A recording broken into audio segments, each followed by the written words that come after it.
नमस्कार दोस्तों। पिछले कुछ समय से लद्दाख में करीब 30,000 लोगों से ज़्यादा लोग इकट्ठे होकर प्रोटेस्ट कर रहे हैं। इसका मतलब है लद्दाख यूटी की लगभग पूरी पॉपुलेशन का 10% से भी ज़्यादा पॉपुलेशन ये सभी अपने हक के लिए प्रोटेस्ट करने उतरे हैं। जब 6 मार्च को भी बातचीत के जरिए सरकार ने लोगों की नहीं सुनी तो फेमस एजुकेटर और एक्टिविस्ट सोनम वांगचुक ने फैसला किया कि वे एक इंडेफिनिट फास्ट पर बैठेंगे।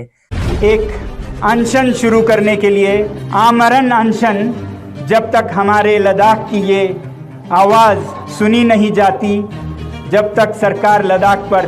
दरअसल जब 2019 में आर्टिकल 317 का एप्रोगेशन हुआ था, उस समय जम्मू कश्मीर और लद्दाख को बाइफरकेट करके लद्दाख और जम्मू कश्मीर दोनों को यूटी बना दिया गया था। परंतु जैसे वर्तमान में दिल्ली में एक असेंबली देखने को मिलती है, उस तरह लद्दाख और जम्मू कश्मीर में किसी भी प्रकार की असेंबली नहीं होने का निर्णय लिया गया था।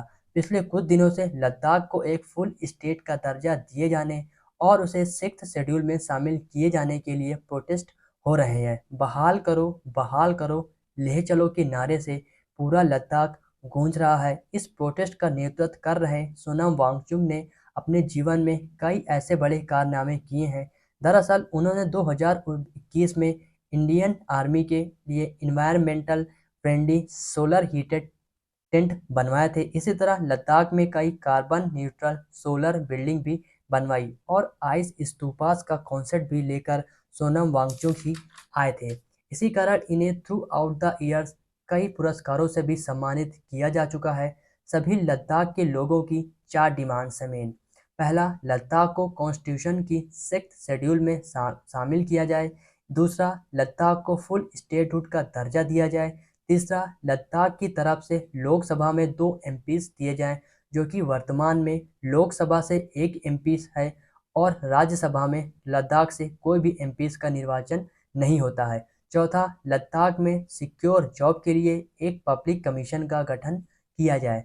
6th शेड्यूल कॉन्स्टिट्यूशन का वह हिस्सा है जो देश के ट्राइबल्स एरियाज को प्रोटेक्ट करता है।